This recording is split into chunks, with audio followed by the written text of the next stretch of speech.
പ്രധാനമന്ത്രി. സ്കൂളിന്റെ കാര്യങ്ങൾ കൊണ്ടു നടക്കാൻ കഴിയുന്ന ആളായിരിക്കണം പ്രധാനമന്ത്രി. മനസ്സിലായില്ല? അതാണ് സെലക്ട് ചെയ്യുന്നത്. സെക്കൻഡായി വരുന്ന ആൾ ഉപപ്രധാനമന്ത്രി മാറും. സ്പീക്കർ തെരഞ്ഞെടുപ്പ് എങ്ങനെയുള്ളത് പിന്നെ ഷിയാസ് മാഷ് പറഞ്ഞുതരും. അത് ലിമിറ്റഡ് നമ്പേഴ്സിന് മാത്രമേ ഉള്ളൂ. വോട്ടേഴ്സ് ലിസ്റ്റിനനുസരിച്ച് പോളിംഗ് ഏജന്റുമാരും വ്യത്യസ്ത ആരൊക്കെയാണ് സ്ഥാനാർത്ഥികൾക്ക് അവർക്ക് ഓരോ ഏജന്റുമാര്, ആ ഏജന്റിന് ഒരു പോളിംഗ് ബൂത്ത് വളരെ സുരക്ഷിതമായ, വളരെ ഓരോരുത്തരെയും വോട്ട് ആർക്ക് ചെയ്തു എന്ന് അറിയാൻ കഴിയാൻ പാടില്ല. അങ്ങനെയാണ് നടന്നത്. അപ്പൊ എന്തെന്ന് വെച്ചാൽ ഓരോരുത്തർക്കും അവരുടെ അവകാശം, ആ അവകാശം ആർക്ക് ചെയ്യണം എന്നുള്ള അവർ തീരുമാനിക്കും. അത് വ്യക്തി ആയിരിക്കാം, എങ്ങനെയൊക്കെ അവർക്ക് കണക്കാക്കാം. ആ തരത്തിൽ കുട്ടികളെ തെരഞ്ഞെടുക്കുന്ന ഈ പാർലമെന്റ് എന്ന് പറയുന്നത് അത് തികച്ചും ജനാധിപത്യമാണ്. ആ ജനാധിപത്യം എന്നുള്ളത് എല്ലാ കുട്ടികളിലും ഉണ്ടാവണം.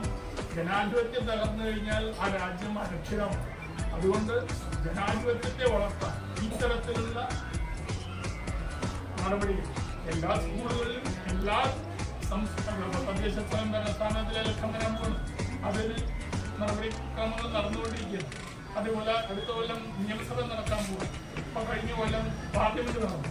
ആ തരത്തിൽ ജനാധിപത്യത്തെ ഒരിക്കലും ഹനിക്കാത്ത തരത്തിൽ കുട്ടികളെല്ലാം അതിന്റെ നാളത്തെ പൗരന്മാരാണ്. അപ്പൊ ആ പൗരന്മാർക്ക് ഇന്നത്തെ ജനാധിപത്യം എങ്ങനെയായിരിക്കണം എന്നുള്ളതിന്റെ പൂർണ്ണ രൂപം മനസ്സിലാക്കാൻ വേണ്ടിയിട്ടാണ് ഈ തരത്തിലുള്ള ഇലക്ഷൻ നടത്തുന്നത്.